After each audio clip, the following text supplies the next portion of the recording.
Shivoham, every human being ever has been parented. And if you speak to mothers who have given birth, you'll find that each of them have uniquely different stories of their pregnancy and birthing. As many human beings, as many tales. So, in this endeavor, we're here to listen to womb stories, one mother at a time. Today, we have with us, all the way from Sweden, Poorna ji, a mother to two beautiful little ones, and you will just see she'll have two uniquely different stories of their time in the womb. In this episode, she will be sharing one story with us. Shivoham Poorna ji. Shivohamma, how are Okay. you? I'm well, thank you. Welcome to Womb Stories. We are eagerly waiting to listen to your children's womb stories. Whose story are you going to share with us today? So I'll be sharing the story of my second child, who is Bhargava, and he's 2 now. So I'll be sharing his story now. Please, we are eagerly waiting. Please share. Yeah. So with Bhargava, what happened was I basically am a chartered accountant, and I was working as an auditor with one of the big fours. And eventually, I quit my job and I started my career in yoga. And when I started my career in yoga, I was also planning for a second child. And so I started doing this course on, prenatal yoga and pregnancy yoga so that I could equip myself to be a teacher as well as for my own self. And when I was going through that course, I was also intrigued about Garbha Samskar. And I started researching about Garbha Samskar, and I stumbled upon this video on Garbha Gita by Babaji. So when I saw that video, just his aura, even through that TV frame, it just struck me hard. And I was like, this is it. I need to, get in touch with the team. And that's how I stumbled upon Garbha Gurukulam. And the journey started from there. We had sessions, you had meditations, invitations, and all of those stuff that happened. And it was so beautiful to get into that journey. Um, it was really beautiful. And for us, it so happened that the course was for around 3 months. And just before the last session, I conceived. And the story for our conception was also very, how do you say, it was very intriguing because it was my daughter who first told me that I had conceived. Yeah. Your older child. Yeah, my older child. So, and yeah, to go back a little bit, when I came to know about Babaji, I started connecting with the team. And I had also known that my daughter had already been attending Gurukulam classes. And I didn't know that it stemmed from the same team. So Babaji was the head of all of that. So somehow she was already connected to Babaji before even I knew it, right? And that's how, even with the pregnancy, she was the one who announced it first to me. So I was already a week or so late. And she came to me and she touched my belly and she was like, the baby's here. Wow. And I was a bit in shock. I was a bit excited. I was like, oh, probably because she has told it, then it would be true. The next day, immediately, I was super excited to test and I tested negative. So I was a bit disappointed, but I was like, probably I'm just reading too much into my child. Like, she might just have said it because I was sitting down. And we've been doing the practice. Like, she has also been involved in the practice of, meditating along with us and everything. And we've been doing this practice for 4 months. But the weirdest part was during the 4 months, she didn't do anything. Like, she didn't come up and tell about it. And suddenly that day, she was like, the baby is here. The next day also she came and she told me the baby is here, and I was like, okay, let's not feed into her fantasy too much. So I just told her, no, Teju, the baby is not here yet. And she was like, no, the baby is here. And she was around 6 at that age. So she would come, she would touch my belly every day in the night, and she would chant all the shlokas, all the mantras that she knew. I was like, okay, this is getting too much. But after around 10 days or 2 weeks, I tested positive. So, yeah, that was a very, heart touching moment for me, that she knew. So even today she'll tell Bhargav, you know what? I knew that you're so close to me. I knew I was the first person to know that you're here. Yeah. So What was that's her how reaction, Purnama, when you told? What was Teju's reaction when you she told? was like she was the first person I told to. Like I tested around 4 in the morning and I woke her up and she was so happy. She was like, I told you this, the baby's here. I told you the baby's here. So Yeah, her test proved to be more right than the medical test that you took. true, true. Correct. And yeah, it was an amazing experience. Yeah, it was surreal actually for me. Yeah. So, and then I told my husband, of course, after telling Teju first. So, yeah, that was our story of, getting pregnant. And then during pregnancy as well, like after going through Garbha Gurukulam for Garbhadana process, we were so keen on, going through the pregnancy along as well with the team. So I called up Mamta Ma, who is one of the members and then mentors in Garbha Gurukulam, and then I told her that we have conceived and we would really, like to go through the process. And then a few days later, Mamta Ma called and then she was like, "You're the only person as of now who wants to enroll into the course." And I was just keeping my fingers crossed. I was like, "Oh, we're the only people. Is there going to be a course now or not?" And Babaji was so kind enough to say that, even if it's one baby, we'll do the entire course for that one baby. And it so happened that once the course got designed and everything, there was another pregnant mom who joined in, and she was almost in her 9th month. So she walked along with us halfway through the journey. And during pregnancy as well, it was such a beautiful journey because I remember this one incident where there was this anomaly scan that was designed, that was scheduled for a date. And when I just looked up the calendar, the most Indian thing you do is look up a calendar when you have a date. And it was a grahanam, it was an eclipse. Yeah. And you have all these inhibitions in your head about, a pregnant woman going out during an eclipse. Yes. And then my mom calls and she's like, change the date. And I'm like, it doesn't happen like that in Sweden. It's not up to you, wherein, you go and tell them, oh, I want a scan on this day, this time, and stuff like that. So I was very skeptical as to what should I do. Should I call them? I was a bit tensed at that point of time. And it was just 2 days to the scan, so I couldn't reschedule it. And then I just called my husband. I was talking to him over the phone saying that, what should I do? Should I call in sick? If I call in sick, will they give me a scan, for the next week or a week after? I don't know how it works here. And suddenly I get a call from the hospital saying that, you know what, because you tested late, it means that your gestation is not as per your menstrual date. So then we feel that the baby would be of 20 weeks only after 2 weeks. Wow. And then they gave me a new date. And to my astonishment, that date was Vaikunta Ekadasi. Wow. And coincidentally, we also find out the gender of the baby that day, right? So it was Vaikunta Ekadasi. We found out that we're going to have a boy.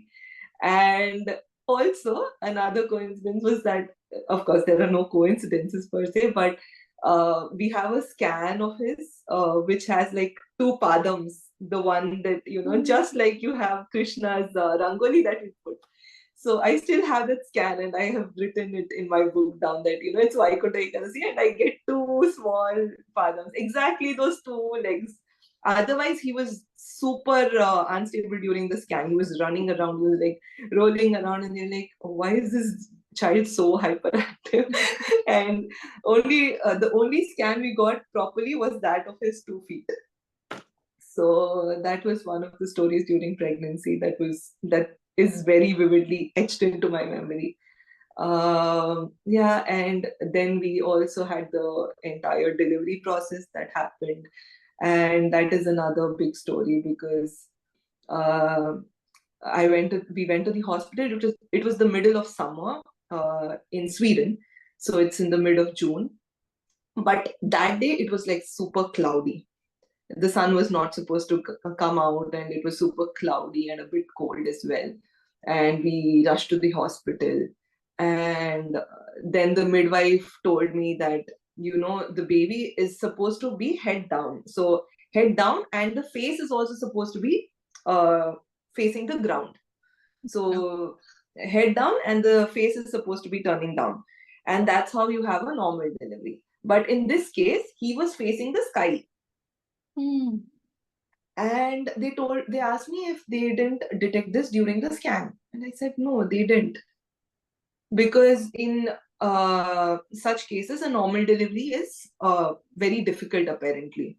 Only 5% of such cases, normal delivery is possible. So she was like, okay, let's try for a normal delivery. We see how it goes.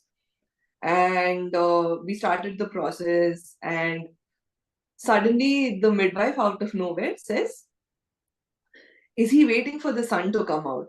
And I was like, why would you say that? Because it's such a cloudy day and this person listens to everything. And she was like, oh, let's replicate the sun. And she was like hitting so much light on his head. Like, let him come out. Let him think that the sun is out with the lights. And I was like, okay, let's see what happens. And after a lot of pushing and everything, this person, he comes out. As like when he's coming out, the clouds have gone away, the sun is shining bright, and immediately he comes out. And then the midwife is also like, see, I told you, he's waiting for the sun to come out. She sensed it. He sent her a message and she sensed it. And she's like, and look at him, he's facing the sun. So because he's coming out looking at the sky, she's like, he's looking at the sky, facing the sun and coming out, and the suns are like, the clouds have gone apart. So yeah, it was such a surreal experience for me. And through labor, the only thing going in my head, because I listened to Babaji's lectures, was he would describe the baby coming out as a dance, like the cosmic dance of Shiva. So I had always envisioned that in my head during labor. And I had the Shambhu Natanam, there's this song which talks about the cosmic dance of Shiva. So I had that playing in the background. And this person comes out, and I was like, oh, this is surreal for me. So I think it was the most spiritually uplifting experience for me giving birth at that point of time. So that was my delivery story. And after that, with his naming also, it was so different, because I think my brother put it rightly that he came with his name, because everyone that I asked had his name somewhere in their list. So if I had asked my friends, is any name that starts with Bha, which you think is a good name, just come up with your suggestions. And everyone had Bhargav in their list. So, and also we spoke to Babaji and Ma like 5 days into delivery, like to show the baby. And as soon as I said Bha and Bhargav, Ma said, that was the first name that came into my head as well. And because she said that the shining sun, it also denotes attaining radiance. So Bhargava also means attaining radiance. Wow. So yeah, it felt, everything fell in place, I guess. So it was not us doing anything, it was just he had orchestrated the entire scene. And yeah, so that was my entire pregnancy story. After that, it has been very amusing for us to see him grow. There's so many instances where we feel that divine connection. um, for example, his first word was Amba, so the Devi. And so the Devi that you see here, the one there, that was exactly, I drew that just 5 or 4 days before I tested positive. And so he used to always come and see that painting, see Devi, and he'd be like, Amba, Amba, Amba. So that is a very dear Devi for him. And eventually every devata started becoming a relative. Like we were, Shiva was Baba for him, and then of course Devi was Amba for him. Vishnu became Mama for him out of nowhere. Sweet. And so he had like Brahma was like Tata because he had seen the Dadi for Brahma. So every Devata started becoming just a relative for him, to a level where I think he was 1.5 when he was just eating some oranges and throwing the peel down. And I was like, who created that mess? And he looks up and he's like, Hanuman. And he was so confident. Hanuman only had done this. So, and from that point, everything was Hanuman for him. So, automated doors, if they open, who is opening it? Hanuman is opening it. Who is closing it? Hanuman is closing it. To a level where he peed on the bed, and who peed? It was Hanuman, not me. I was like, great. And it taught me a very different way of looking at devatas, because recently I was just telling Vidyama that he started school, and the first week of him starting school was so traumatic for him, because I thought, okay, he does everything with Hanuman, I should take Hanuman along. And I didn't, because I was like, oh, you have these inhibitions in your head that, oh, they eat meat over there, they eat, they might touch Hanuman with the same hands and stuff like that. So the first week I was like, no, no, I will manage. And that I will manage, no, I was like, I came home crying to my husband. I was like, I can't do this. This person is not wearing his clothes also. I had to pin him down to put his clothes, because he didn't want to go to school. He knew that if he wears clothes, Amma will take him to school. So the next week, I took that Hanuman doll of his. I was like, I'm sorry. I should actually have taken him to school. And it was such a shift. He sat in the pram nicely. He took Hanuman along. He was there with Hanuman. I even left him for like 40 minutes. I come back and he's standing with Hanuman in his hands with the teacher along. And the teacher was like, I can't believe this is the same kid that you got last week. True. And then it just breaks, those already rigid things that you have in your head, that, God is, someone up there whom you have to, respect. And of course, that all comes. But then for a child, for him, it's Hanuman, his friend. And that Hanuman will go with him wherever he goes, be it in mud, be it in dirt. And that Hanuman also pees on the bed. So for him, that is Hanuman for him. So I think with him growing up, it's more of me growing up with him, because I'm learning more about, divinity and spirituality with him. And we also had a trip to Bangalore when he was around 1, just before he turned 1.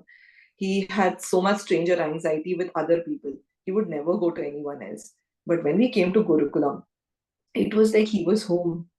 He didn't even care where mom had him. He went everyone there, and he connected so well.